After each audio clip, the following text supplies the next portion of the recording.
ಕಡಿಮೆ ಬಂದಾರು, ಮಂದಿಲ್ಲ. ಯಾರೋ ಯಾವ ಜೊತೆ ಊಟಕ್ಕೆ ಹೋಗ್ಯಾರ ಎಲ್ಲೆಲ್ಲೋ ಮಾಹಿತಿ ಕೊಡಕತ್ತಿಯಲ್ಲ, ಸ್ವಲ್ಪ ಎಚ್ಚರ.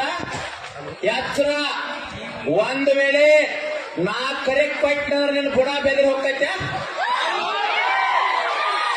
ರೈತರ ಬದಲು ಸರಿಯಾಗಿ ಮಾಹಿತಿ ಕೊಡು. SPDC ಅವ್ರ ಸಹಿತ ಇಲ್ಲಿ ನಮಗ್ ಬಂದು ಗೌರವ ಕೊಟ್ಟು ಹೋಗ್ಯಾರ. ಚೂಣಪ್ಪ ಪೂಜಾರಿ ಗುರುಜಿ ಜೀವ ಹೋದ್ರಲ್ಲೇ ಇರ್ತಾರ. ನಿನಗೇನಿಲ್ಲ ಕಣ್ಣಿಗೆ ಕಾಣಕತ್ತೈತೆ ಅದನ್ನ ಮಾಹಿತಿ ಕೊಡ. ಒಂದೀಟು ವ್ಯತ್ಯಾಸ ಕಂಡು ಬಂದ್ರೆ ಒಟ್ಟ ಬಿಡಂಗಿಲ್ಲ. ಮತ್ ನಮ್ಮ ತಡೆ ರೈತರು ಬಂದು ಹೇಳ್ಯಾರ, ನೀ ಮಾತಾಡೋದು ಕೇಳಿಸ್ಕೊಂಡಾರ.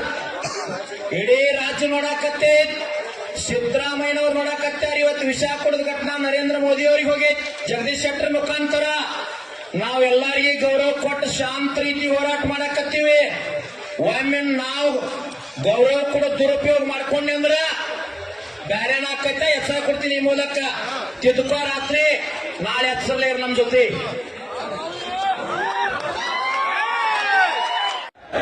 ಕಬ್ಬು ಬೆಳೆಗಾರರ ಹೋರಾಟಕ್ಕೆ ಆತ್ಮೀಯ ರೈತ ಬಾಂಧವರೇ, ಇವತ್ತು ಬೆಳಗ್ಗೆನೂ ಸಹ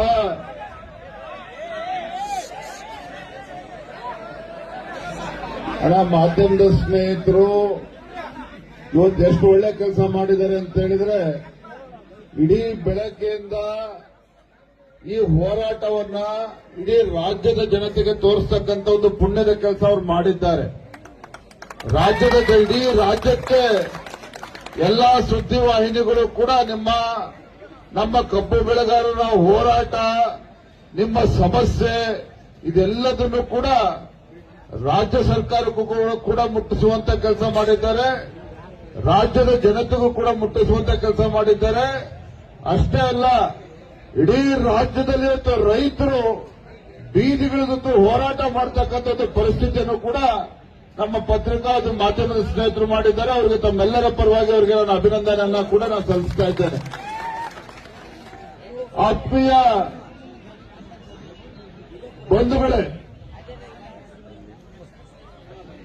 ನಿಮ್ಗೆಲ್ಲರೂ ಕೂಡ ಒಂದು ನೋವು ಇತ್ತು. ಏನಪ್ಪ, ನಮ್ಮ ಹೋರಾಟಕ್ಕೆ ಎಲ್ಲರೂ ಕೂಡ ಬರ್ತಾರೆ, ಹಾಗೆ ಒಂದು ತಾಸು ಕೂದಲು ಬಂದು ಭಾಷಣ ಮಾಡಿ ಮತ್ತೆ ವಾಪಸ್ ಹೋಗ್ತಾರೆ ಅಂತ ನಿಮ್ಮೆಲ್ಲರೂ ಕೂಡ ಬೇಸರ ಇತ್ತು.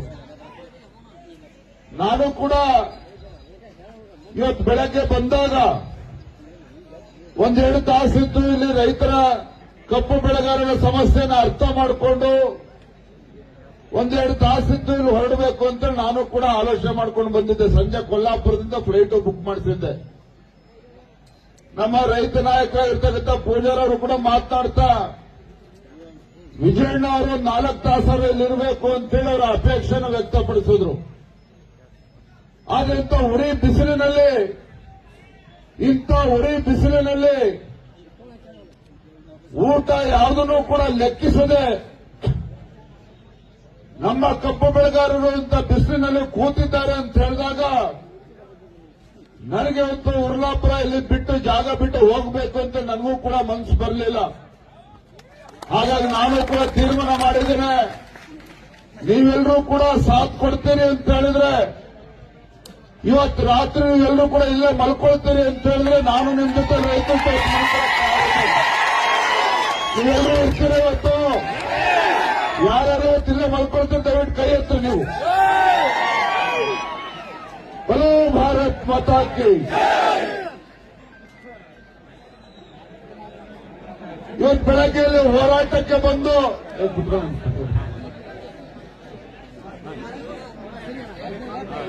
ಮಧ್ಯಾಹ್ನದ ಮೇಲೆ ಶುಗರ್ ಕಮಿಷನರ್ ಜೊತೆ ನಾನು ಮಾತನಾಡಿದೆ ದೂರವಾಣಿ ಮುಖೇನ. ನಾನು ಈ ಜಾಗದಿಂದ ಮಾಧ್ಯಮದ ಒಂಚೂರೆಲ್ಲ ಕುತ್ಕೊಂಡ್ಬಿಡೋಣ, ಕ್ಯಾಮ್ರಾ ಇಟ್ಟು ಮಾಧ್ಯಮ ಸ್ನೇಹಿತರೆಲ್ಲ ಕುತ್ಕೊಂಡ್ಬಿಡೋಣ, ದಯವಿಟ್ಟು ಸೆಟ್ ಮಾಡಿಬಿಟ್ಟು ಕುತ್ಕೊಂಡ್ಬಿಡಿ ದಯವಿಟ್ಟು. ಅಣ್ಣ ಒಂದು ನಿಮಿಷ ನೀವು ಕುತ್ಕೊಂಡ್ಬಿಡೋಣ ದಯವಿಟ್ಟು, ಕೂರ್ತಾ ತಡೆಯಪ್ಪ.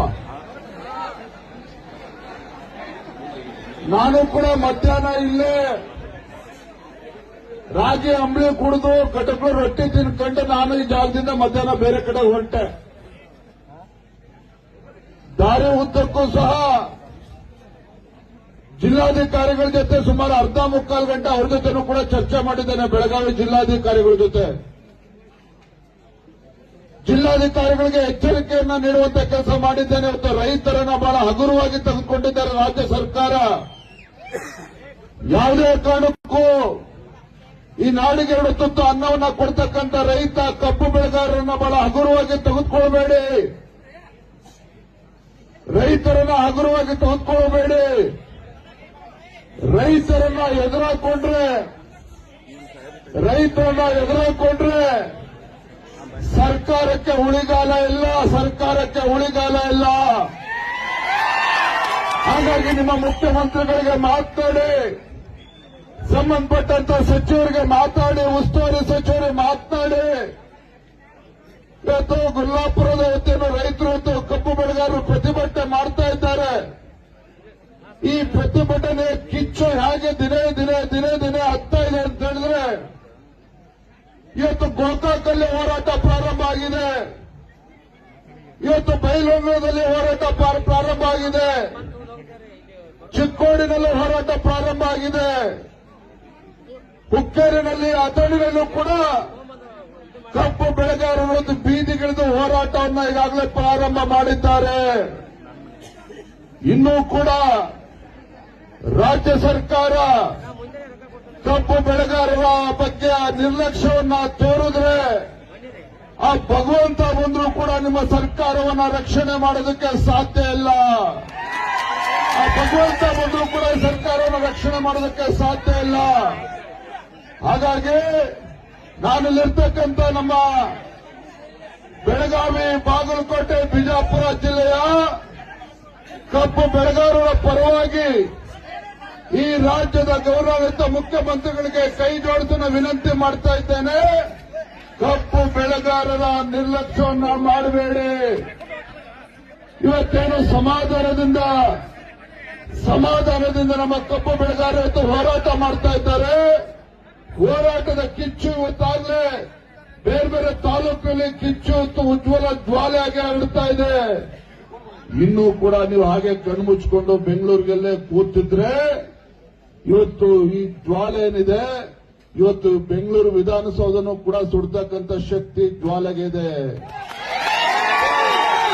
ಹಾಗಾಗಿ ನಾನು ರಾಜ್ಯ ಸರ್ಕಾರಕ್ಕೆ ಆಗ್ರಹ ಮಾಡ್ತೇನೆ, ಇವತ್ತು ನಾಳೆನೆ ನಮ್ಮ ರೈತರ ಮುಖಂಡರನ್ನ ಕೂರಿಸಿ ಒಂದು ವೇದಿಕೆ ನಿರ್ಮಾಣ ಮಾಡಿ ರೈತ ಮುಖಂಡರನ್ನ ಕರೆಸಿ ಈ ಸಮಸ್ಯೆಗೆ ಪರಿಹಾರ ಏನು ಅಂತ ಹೇಳೋದ್ರ ಜೊತೆ ಚರ್ಚೆ ಮಾಡಿ ಪರಿಹಾರವನ್ನ ಕಂಡುಕೊಳ್ತಕ್ಕಂಥ ನಿಟ್ಟಿನಲ್ಲಿ ಒಂದು ಒಳ್ಳೆಯ ವಾತಾವರಣ ನಿರ್ಮಾಣ ಮಾಡಬೇಕಾಗಿರ್ತಕ್ಕಂಥ ಕರ್ತವ್ಯ ರಾಜ್ಯ ಸರ್ಕಾರಕ್ಕೆ ಅದನ್ನು ಅವ್ರು ಮಾಡಬೇಕು.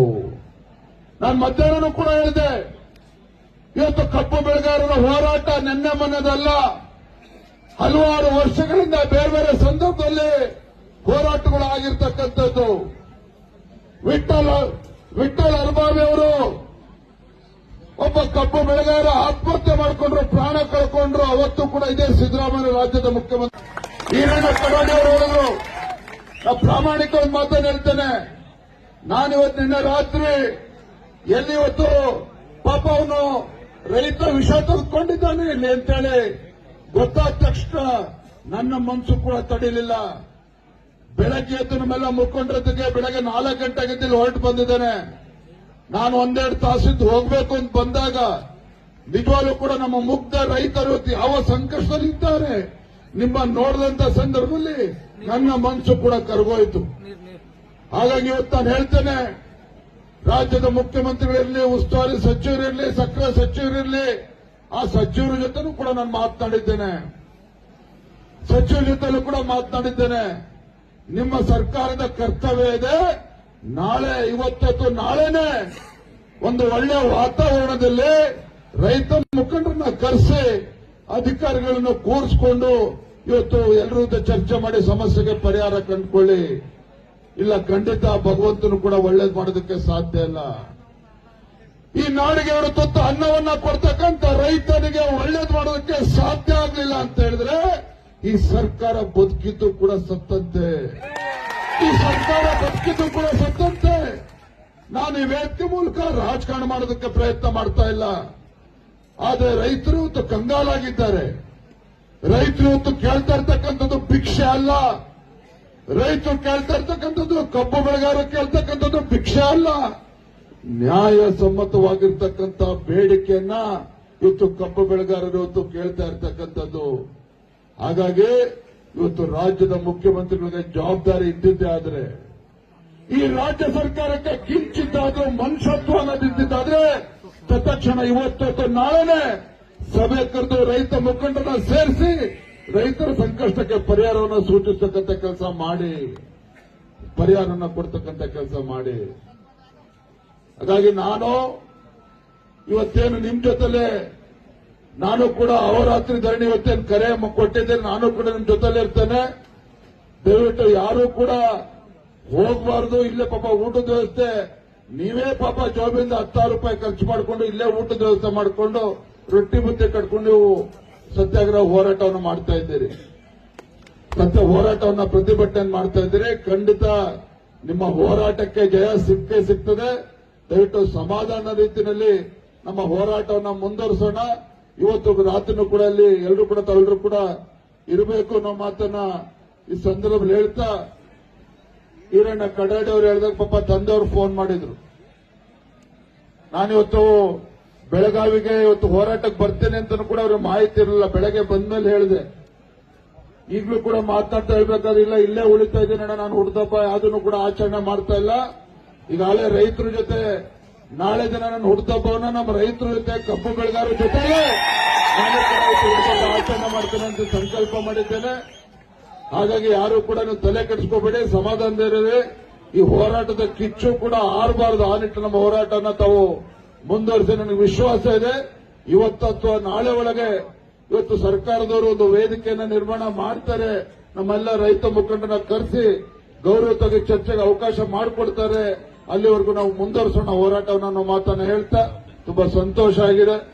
ಇಷ್ಟೊಂದು ದೊಡ್ಡ ಸಂಖ್ಯೆಯಲ್ಲಿ, ಯಾಕೆ ಅಂತ ಹೇಳಿದ್ರೆ ಪಾಪ ನಮ್ಮ ಪೂಜಾರವರು ಎಲ್ಲರೂ ಕೂಡ ಹೇಳ್ತಾರೆ, ಸ್ವಾಮಿಯವರು ಕೂಡ ಹೇಳ್ತಾ ಇದ್ರು, ನಿಮ್ಗೆ ಯಾರು ಕೂಡ ಇಲ್ಲಿ ರೊಕ್ಕ ಕೊಟ್ಟೆ ಯಾರನ್ನೂ ಕೂಡ ಕರ್ಕೊಂಡ್ ಬಂದಿಲ್ಲ. ಹೌದಾನೆ? ನೀವು ಯಾರು ಕೂಡ ರೊಕ್ಕ ಕೊಟ್ಟೆ ಕರ್ಕೊಂಡ್ ಬಂದಿಲ್ಲ.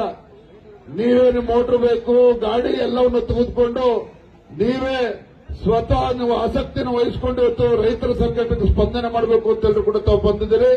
ನಿಮ್ಮ ಹೋರಾಟಕ್ಕೆ ಜಯ ಸಿಗಲಿ ಅಂತ ನಾನು ಕೂಡ ಶುಭವನ್ನು ಹಾರೈಸ್ತಾ ನಿಮ್ಮೆಲ್ಲರೂ ಕೂಡ ಒಂದಿಸಿ ನನ್ನ ಮಾತನ್ನು ಮುಗಿಸ್ತೇನೆ. ಬಲೋ ಭಾರತ್.